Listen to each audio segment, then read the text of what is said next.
कर पाए, क्या क्या लिए पैसा से?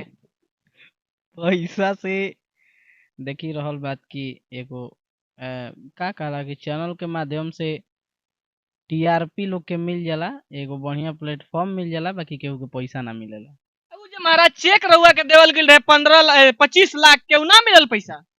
चेक सब केहू के दियाला, बाकी पैसा केहू के ना मिले। बड़का बड़का जे फोटो खिंचाला ओकर पैसा ना मिलेला? एकदम ने। अभी हम सवारिया एंटरटेनमेंट में है और यहाँ पर एक सुर जी है, सूरदास जी है, जो कि गाना गाते हैं और सुरवीर 2016 के यहाँ पर प्रथम पुरस्कार वाले हैं। इनसे आज मिले हैं, बहुत दिनों से खोज रहे थे। कैसे हैं? इधर हो जाइए। कैसे हैं? बहुत बढ़िया। गाना उना गा रहे हैं, सवरिया एंटरटेनमेंट में आए हैं क्या? जी। अच्छा, कैसे गाना गा लेते हैं? आपको तो ना आंख है, आंख नहीं है, तो फिर गा कैसे लेते हैं? देख नहीं पाते हैं आप? एक और कोनो प्रतिभा के कोनो एथी ना होला। रहल बात गायकी के, तो बहुत लोग गावेला, रविंद्र जैन जबकि पूरा रामायण गा देले, उनको आंख ना जी रहे। जी जी। जी, तो एकरा के हटा के बात होके। हाँ हाँ हाँ, तनी टांग दिया हाँ, एकरा के, एकरा के टांग दिया टांग है, दिया। टांग देते नहीं। जी। देखिए ये सूरदास जी हैं, लेकिन गाना भी आपको ऐसा ऐसा सुनाएंगे, ऐसा ऐसा गाना सुनाएंगे जो कि कहीं ना कहीं आपका कलेजा फट के बाहर निकल जाएगा। सूर संग्राम के विजेता है 2016 के, यानी कि सूरवीर के नाम से जिस समय आता था सूर संग्राम, उसके ये विजेता है, प्रथम पुरस्कार पाने वाले हैं। पुरस्कार उसकार पाए, क्या क्या लिए पैसा से? पैसा से देखी रहल बात की एगो का कहला कि चैनल के माध्यम से टीआरपी लोग के मिल जाला, एगो बढ़िया प्लेटफॉर्म मिल जाला, बाकी केहू के पैसा ना मिलेला। उ जे महाराज चेक रहुआ के देवल गेल रहे 25 लाख के, उ ना मिलल पैसा? चेक सब केहू के दियाला, बाकी पैसा केहू के ना मिले। बड़का बड़का जे फोटो खिंचाला ओकर पैसा ना मिलेला? एकदम ने। केहू कह दे पिछलो बेरी सुर संग्राम के विजेंद्र भारती के तो हमनी के फाइनले ना देखनी जा कि का भइल। सूरदास जी बहुत बड़ा खुलासा कर रहल बनी, बहुत बड़ा बात बोल रहल बनी। 2016 में रहुआ विनर भइनी, ओकर पैसा ना मिलल? 2016 में हम ही ना, बहुत ऐसा लोग बा जे रियलिटी शो में विनर भइल बा, आ ओकरा से पूछला पर यह पता चलेला कि ओकरा पैसा नहीं मिलो। लेकिन केहू के ये आदमी पब्लिसिटी ना करे चाहेला, ऐसे कि कुल चीज पर से लोग के विश्वास उठ जाई, कुल चीज पर से कलाकारों के विश्वास उठ जाई। तो ऐसे आज लेता आदमी कुछ कहत ना रहला, बाकी रहल बात कि अब ढेर अन्यायो बर्दाश्त ना होला लोग से। तो माने विशेष कहे के का भाई पर आवाज उठे के चाहिए। अगर हकीकत बात होखे, माने हम तो जहाँ तक जानतनी 2-3 आदमी के कि ओकरा पैसा ना मिलो। जैसे में जिनकर जिनकर नाम अगर आपके कुछ जानकारी होखे तो? ना ना, अभी कुल बात हम का बताई कि जानकारी माने सुर संग्राम तृतीय जौन भई रहे ओकर हम फाइनल नहीं जानत कि फाइनल में का भइल ना भइल। ओकर फाइनल शायद एपिसोड प्रसारिते ना भइल टीवी पर। तो बहुत ऐसा लोग बा जेकर अब हम नाम का धरी, जब हम ही खुद साक्षात बनी तो हम दूसरा के नाम का धरी।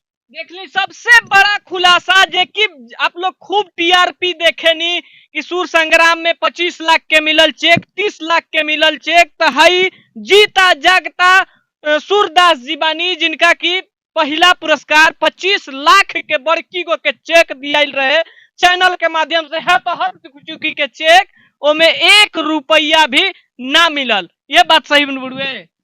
हाँ जी। कौन गाना गैले रही ओमे? हम चाहत तनी वही वाला गाना एक बार फिर से गुनगुना दही। एगो गीत रहे जौन पहिल के एपिसोड में हम गइले रही। सरा के फुलवा झरी जाला, जियरा रात दिनाय कुलाला। असरा के फुलवा झरी जाला, जियरा रात दिनाय कुलाला। जाने का होई कैसन एह जहानावा में, विधन ज्योतियो ना दिहले बा नयनवा में। सूरज से उजियार चांद के सुघर कहे सब कोई, हरियर पियर लाल रंग ना जाने कैसन होई, कैसन होई ऊ मृग छाला। जे पे सियाहिया ललचाला कैसन लागोत होई है दुल्हीन गवनवा में विधन ज्योतियो न दिहले बनयनवा में। तो ये पहिल का गीत रहे हमारा। देख लीजिए ऐसे ऐसे कलाकार हमारे धरती पर अवेलेबल हैं जो कि बहुत अच्छा गाते हैं, बहुत अच्छा नाम करते हैं, मुकाम तक जाते हैं, लेकिन जो बड़का बड़का टीआरपी टीवी पर चलता है, ऐड देता है कि फलाने को 25 लाख चेक का दिया गया और इनको 15 लाख का चेक दिया तो उनको 20 लाख का चेक लिया, लेकिन साक्षात आज हमारे साथ प्रूफ है, देख पा रहे होंगे कि इनको पहला प्राइज 25 लाख का चेक मिला था जो आज तक कभी भजा ही नहीं। यह है सुर संग्राम, या फिर जो टीआरपी के लिए बड़का बड़का चैनल चलता है जिस पर बड़का बड़का सुर संग्राम का या सुर संग्राम का चीजें को दिखाया जाता है, वो आज ये साक्षात है, देख पा रहे होंगे जो कि बड़की चुकी का चेक दिए थे वो आज तक कहियो नहीं भजा, बैंक में ले गए थे वो चकवा भजाने के लिए। देखिए रही बात कि हम लोग का जो शो हुआ था तो जैसे ये होता है ना कि मान लीजिए कि ओकरा का कहल जाला कि टीआरपी खातिर मान लिया अगला उतना मेहनत करता तो लोग एसएमएस करेला, लोग वोटिंग हमनी के बेरा एसएमएस रहे तो एगो एसएमएस के 3 रुपया कटे माने लोग के फोन से हमनी के बहुत मैसेज करैले रही जा, बहुत ज्यादा मैसेज भई रहे। रहल बात ठीक बा 10 गो लोग जानेला टीवी के माध्यम से एगो बढ़िया मान ली कि जिए खाए लायक चीज हो जाला। बाकी रहल बात पैसा रुपया ला तो अच्छा सूरदास जी रोकल चाहब, जो बड़का बड़का टीआरपी देखावल जाला कि हम 25 लाख दे रहे हैं, फलाना कलाकार हमारे यहाँ से विनर हुए, तो वो सब एगो भरम देना न हुआ, भरम फैलाना न हुआ, कहीं ना कहीं शोषण करना हुआ कलाकार का। कितना रुपया कमाया होगा चैनल आपका शो चलाकर, आपका गाना चलाकर, कितने जगह बेचा होगा, कितने जगह आपका यूट्यूब पर चढ़वाया होगा तो उससे पैसा कमाया होगा कि हमने 25 लाख दिया आपको पहला विनर को। तो ये सब कहीं ना कहीं टीआरपी के लिए ही तब होता है। देखिए टीआरपी खातिर होके माने हमनी में तो चेक वाला कोनो माने बात ना भइल, ठीक। आ रहल बात कि बाकियो कोनो शो में माने हम सुनले बानी कि बहुत ऐसन शो जौन भोजपुरी में भइल बा तो ओकर आज ले एक जना के रहे बक्सरे के गायक होवन तो का तो 12 लाख रुपया रहे फर्स्ट प्राइज, तो आज ले उनका पैसा ना मिलल ना गाड़ी के चाबी मिलल, गाड़ियों के चाबी देखावल जाला बड़की चुकी न देल जाला उगड़िया के चबिया उहो ना मिलल ना गड़िया अरे जो लागल रहेला स्टेजवा पे उगड़िया तो कहेला कि बस यह जीते और दे दिए, तू कैसे कहतनी कि ना मिलल।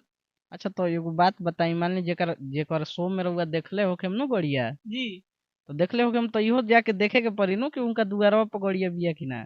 अरे महाराज बड़का बड़का ही तो खुलासा कर दलन, बाप रे बाप, ये जो सूरवीर सुर संग्राम के विजेता, दंगल के विजेता, अनेक विजेता जो लोग घूम रहा बुढ़े तो खाली बस देखे खातिर खाली कोई जगह मिलल कि हाँ बड़का चुकी चेक मिलल, बड़की के गाड़ी मिलल, चमचमात गाड़ी तो सोना के सिकड़ी तो का जाने काका वहाँ मिलेला, तो सब खाली फेंक रहेला। ना ना उहावा मिलेला, उहावा मिलेला बाहर लगे बात पता चलेला कि जाली बा ना ओइजा मिलेला, ओइजा रउआ गाड़ी के चाबी मिली, बढ़िया बहुत बढ़िया फैसिलिटी मिलेला, चैनल माने बहुत बढ़िया चीज करावेला। बाकी मान ली कि गाड़ी दुआर पर लागे तब के नु बात बा, गाड़ी दुआर पर लागे के चाहिए, मतलब कि चाबी देवल गइल लेकिन आज तक गाड़ी दुआर पर लेंडे ना कइल ना लैंड तो गाड़ी भैया करबे ना करी सन, माने चलियो के ना, मतलब चलियो के ना आइल, मतलब नया शोरूम से आई तो ओकरा पर ट्रांसपोर्ट पर लदा के आई नु तब नु दुआर पर लैंड करी, हमें से लैंड कह देनी है। जी जी।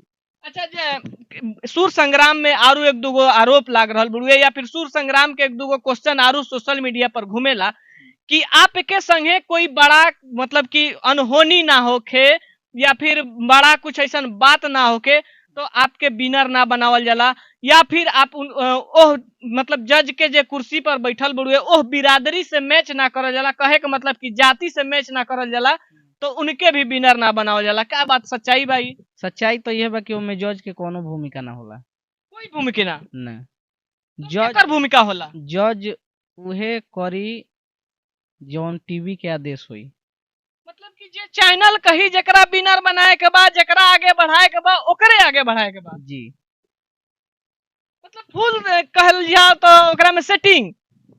अब ओकरा के हम नहीं कह सकत, बाकी जौन भी बात बा एकरा ई बात के हम का कहीं मान ली कि ना हम हमरा के तो भाई पसंद कइल गइल, हमरा के लोग सुनल तो हम विनर भइनी, हमार बढ़िया रिस्पांस भइल। बाकी रहल बात कि एगो दूगो हम और शो देखनी है, तो ओकर कोनो खास हमरा ऐसन केहू ना लागल है कि जे विनर होखे लायक लागे, जी। आ चाहे जे विनर होखे लायक गावत होखे, या जो विनर होखे लायक गावत रहला उ तो ऑडिशन में छटा गइल बा, चाहे जो भी हो। देख लीजिए, हम लोग जो सोशल मीडिया पर ये खबर आपको आपके बीच रखे थे कि हमारे पास अच्छे अच्छे कलाकार आप दिखाए थे हम लोग कुछ दिन पहले, जब सुर संग्राम का ऑडिशन चल रहा था, सुर संग्राम विजय होने से कुछ दिन पहले, तो हम लोग दिखाए थे कि देखिए कितनी अच्छी गायिका है जिनको सेलेक्ट नहीं किया गया। एकदम साक्षात आज सब कुछ निकल के बाहर आ रहा है। ये 2016 में प्रथम विजय प्राप्त किए थे सुर के वीर में, और इनका देख लीजिए क्या स्थिति है। आज दर दर कर फिर वही स्टूडियो घूम रहे हैं, गा रहे हैं, वही चीज कर रहे हैं। ना आज तक इनको 25 लाख रुपया मिला, ना वो चमचमाता लटकता हुआ जो कार का देखते हैं बड़का को इतना बड़का को का चाबी रहता है जो लटकाते हुए देते हैं लोग, और सेल्फी खिंचाते हैं, बढ़िया से फोटो खींच के लगाते हैं, चलाते हैं कि देखिए इनको मिला कार, इनको मिला पैसा। ये है सच्चाई, ये है कार का बात, और ये है पैसा का वही मैटर जो आप इनके मुंह से सुन रहे हैं। हम चाहब कि कुछ गुनगुना दी अपन अंदाज में, हम चाहब कोई पूर्वी अगर याद होके तो सुनाई। पूर्वी हम गाए, लेकिन रहल बात भैया की स्टूडियो में माने भटके वाला तो बात कोनो नहीं खे, ठीक बा अपन कहल जाला कि वजह से जखनी विनर होने की कहल जाला कि आइए इसके बाद से इनका जर्नी शुरू हुआ, हम इनको ई फिल्म में काम देंगे, ई गाना में काम देंगे, ऐसे कराएंगे। हमारे चैनल पर जितना भी फिल्म आएगा, हमारे मतलब चैनल के तले जो भी फिल्म बनेगा उसमें काम मिलेगा। तो आपको तो कहीं हम लोग नहीं देखे कोई भी फिल्म में काम करते हुए, कोई फिल्म में आपका एल्बम या फिर गाना। देखी बात यही होला ना कि डायरेक्टर ठीक बा, जौन भी फिल्म वाला तो बातें हटा दी, रहल बात की बहुत लोग स्टार बनू जेकर भाई लोग घूम घूम गावता, तो जेकरा फुआ के लड़का लोग घूम घूम गावता, तो वो स्टार लोग अगर चाहिए तो अपना भाई के फुआ के लड़का के स्टार ना बना दी। कुल सब एगो फेक बात हो कि हम हिंका के स्टार बना देम तो हम हिंका के एगो फिल्म में गवा देम। रहल बात की ऐसा कुछ ना होला, जे मेहनत करके आगे बढ़ी। अगर हमार दूगो गाना हिट बा तो हमरा के पूछे वाला 10 आदमी बड़े। बिल्कुल सही बात बोलनी, एकदम परफेक्ट बात बोलनी। हम चाहब कि चलते चलते कुछ हमार दर्शक खाती अपना मुख अरविंद से एकदम टनटनात वाला जे कि स्टेज पर गावे नहीं तो एकदम तहलका मचा देवे नहीं, वही अंदाज में हो जाए कुछ। हाँ वो अंदाज में एगो हम पूर्वी गौला रही सूर्य वीर में, हम ओकरा के गाए बोले रही कि अरे लहकतायागी ए बलमुआ, अरे जरा जजी लगिया आ जरा जाजी एने लहकतायागिया रे लगिया आ जरा जाजी एने लहकतायागिया रे लगिया। हम एक चीज और पूछल चाहब कि कौन कौन सा चैनल से भी गाना राउरा रहल बड़ुए, इतना मिठास गाना में बड़ुए कि हम खुद जाके सुनब। दूसरा के तो छोड़ दी, ये लोग खाली वही चोली झंगिया झंगड़ी देखे वाला बड़ुए लोग, ये लोग खाली बस मुद्दा उठाई कि फलना ने अश्लील गा दिया, चिल्ला ने अश्लील गा दिया, लेकिन बढ़िया चीज के ना सुनी लोग। वो सब भैया पैसा कमाए वाला एगो जरिया हो कि अश्लील। अच्छा, लोग के मुद्दा उठावला से अश्लील लोग कहीं बंद सुननी है? आज तक तो नहीं की सुन ले, आरू बढ़ले जाता। पहले तनी झाँप के कपड़ा पहनात रहे, अब झाँप तो साफ उघार के देखा बढ़िया बखेरवा नहीं देख सका न था। आज के एल्बम देखती तो रहुआ कहीं ना कहीं शर्म करती कि हमनी के भोजपुरी में की का एक चीज चल रहा बड़ुए। अरे शब्द के मार बनू, कुआ कोइलस तो छील देहलस तो चाट देहलस तो पोछ देहलस। अच्छा इहे कुल गीतिया माने बहुत लोग के पेशो हो गइल बनू कि टेम्पू में अपने से बजवा देता, आ उन्हीं से टेम्पू वाला चलता वो तरह। हाँ हाँ रोको रोको रोको, का बजावता रहो तू, तारा पता नहीं कि अरे भाई हमरा ई पता बा कि तू अश्लीलता नहीं करो को, तो तू तो अपन पैसा कमाता रहो। मतलब एड चलवा चलवा को रेवेन्यू बना रहल बड़ा, रेवेन्यू बना रहल बड़ा। आ लोग के ई दिखावे के चाहता रहो कि हमनी के अश्लीलता खत्म करतन जा। अश्लीलता खत्म करे खातिर अश्लील गायकन के खत्म करो लो ना भाई। बहुत बड़ बात बोलनी, बहुत बड़ बात बोलनी और सही बात बोलनी कहीं ना कहीं। अश्लीलता के यही भैया ना खत्म हुई। हमारा बुझाता कि बहुत गायक खत्म हो जाइए बाकी अश्लीलता खत्म ना हुई। मतलब भोजपुरी में जो अश्लील चला था कबो खत्म नहीं कहियो के ना हुई। अब मजबूरन अब बुझाता कि हमनियों के अश्लील गावे के पड़ी। ना हम चाहब कि ना गाई रहुआ लोग अश्लील, काहे से कि आप लोग के हमनी के देख के नु एनर्जी आवेला कि ना भोजपुरी में आप लोग जैसन कलाकार बानी जेकरा बारे में हमनी के खुल के दहाड़ के डट के बोले नी कि ना हमनी के भोजपुरी में ऐसा ऐसा कलाकार बानी, भले आंख से नहीं देख सकत लेकिन गा देहब त करेजा फाड़ देहब जा। एकदम हम दावा के साथ बोल सकत नहीं। कौन कौन चैनल पर गाना बढ़ुए ताकि हमार दर्शक जे वीडियो में लास्ट में जइहे जा तो जाके तनी देखस कि का सही कहनी है कि गलत कहनी है, कि करेजा फाट जी कि ना फाट जी। अभी हमने के माने सावरिया एंटरटेनमेंट से भी कुछ गाना होता। एगो हमार अपन चैनल बा रोहित दुबे ऑफिशियल, तो उसे भी हम गाना उना रिलीज करे नी। माने यह कुल रहल बात की भिखारी ठाकुरा गायत्री ठाकुरा यहाँ लोग के गीतिया लागो तब लोग के काटे ऐसे जाता 200-300 व्यूज तो जाता। बढ़िया एगो पूर्वी गा दी तो 500 चल गई तो मैंने तराहे हो आज। जय हो प्रभु, जय हो प्रभु। यही बा भोजपुरी के लीला हो प्रभु। चली अब का कहीं सारा पोल और सारा चिट्ठा तो यहाँ के खोलिए देनी। ये हई सुरवीर के विजेता 2016 के प्रथम पुरस्कार पाए वाले बड़की गो के चेक लेके भजाए गिलन लेकिन भजल ना, बड़की गो के कार के चाबी मिलल लेकिन आज तक दुआरे लागल ना। बाकी इस वीडियो के बारे में का सोचा तनी अपन राय कमेंट बॉक्स में जरूर देहब। चलिए फिर मिलब कोई और खबर के साथ, तब तक खाती जय हिंद।